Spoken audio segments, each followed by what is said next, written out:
जय जय श्री राधे। क्या आपने कभी ऐसा प्रेम देखा है जहाँ प्रियतम सामने ना हो, फिर भी हर श्वास में वही बसता हो, जहाँ विरह भी मिलन से अधिक मधुर बन जाए, जहाँ स्मृतियाँ ही जीवन बन जाएं। और जब स्वयं श्री कृष्ण ने अपने सबसे प्रिय सखा उद्धव को ब्रज भेजा तो क्या हुआ?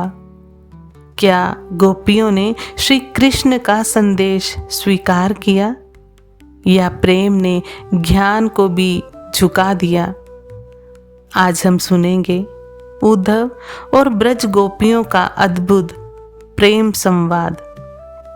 भक्तों, जब श्री कृष्ण मथुरा चले गए तब ब्रज की प्रत्येक गली विरह में रो रही थी। यमुना उदास थी, वृंदावन सूना था और गोपियों की आंखें हर पल एक ही दिशा में लगी रहती थी। शायद आज शाम लौट आए।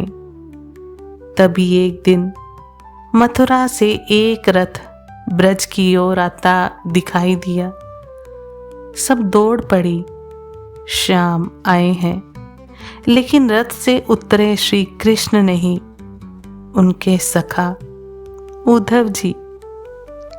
भक्तों, गोपियों को लगा होगा अब शाम का संदेश मिलेगा, लेकिन उन्हें क्या पता था कि आज प्रेम और ज्ञान का ऐसा संवाद होने वाला है जिसे सुनकर स्वयं उद्धव भी बदल जाएंगे। उद्धव जी ने जैसे ही योग और ज्ञान की बातें प्रारंभ की, गोपियां मुस्कुराने लगी। एक सखी बोली, उद्धव जी, ये संदेश कहीं किसी योगी बाबा के लिए तो नहीं था? दूसरी बोली, हम तो ग्वालिने हैं, हमें ये योग वियोग क्या समझ आएगा? तीसरी सखी हंसते हुए बोली, श्याम सुंदर ने कहीं भूल से ये संदेश हमें तो नहीं भेज दिया? और भक्तों, गोपियों की सरलता देखकर उद्धव जी स्वयं मौन हो गए। तब उद्धव बोले, हे ब्रज देवियों, श्री कृष्ण ने कहा है ये संसार नश्वर है, सब कुछ पंचभूतों से बना है।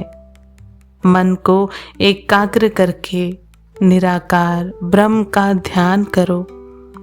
जब ज्ञान हो जाएगा तब मोह समाप्त हो जाएगा। इतना सुनते ही पूरा वातावरण शांत हो गया। गोपियों की आंखों से आंसू भर आए। भक्तों, जिस हृदय में केवल श्री कृष्ण बसे हों, उसे निराकार कैसे समझाया जा सकता है?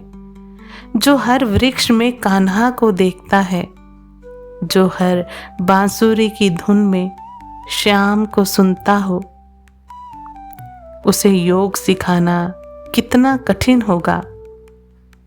तब एक सखी बोली, उद्धव जी, हम उस निराकार को कैसे चाहें जिसे हमने कभी देखा ही नहीं।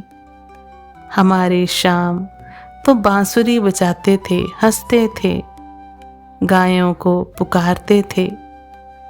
दूसरी सखी बोली, उनकी वह मुस्कान, उनकी वह चितवन, उसने हमें कहीं का नहीं छोड़ा। अब तुम कहते हो उन्हें भूलकर निराकार का ध्यान करें। भक्तों, ये केवल शब्द नहीं थे, ये प्रेम की पराकाष्ठा थी। गोपियां भगवान को तत्व नहीं मानती थी, वे उन्हें अपना प्राण मानती थी। तभी वहां एक सखी आई, चंपा।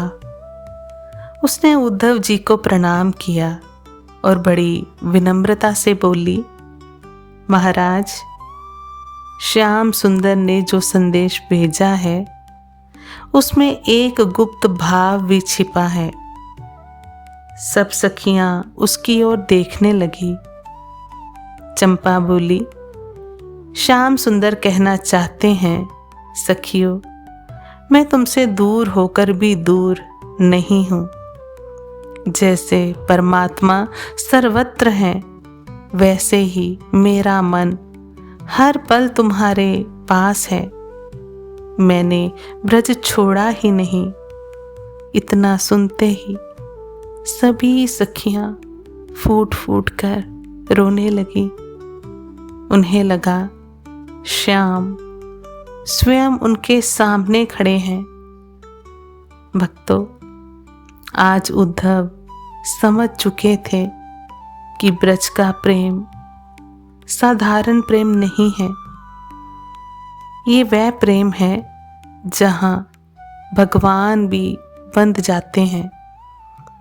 गोपियां रोते हुए कहने लगी, मोहन, हम तुम्हें कैसे भूल जाएं? जिधर भी देखते हैं उधर तुम ही दिखाई देते हो। हमारे प्राण, हमारी सांसें सब तुम्हारे हैं। और भक्तों, उद्धव जी उन प्रेम में गोपियों को देखते रह गए। उनकी आंखों से भी अश्रु बहने लगे, क्योंकि आज उन्होंने समझ लिया था ज्ञान भगवान तक पहुंचा सकता है, लेकिन प्रेम भगवान को हृदय में उतार देता है। राधे राधे भक्तों।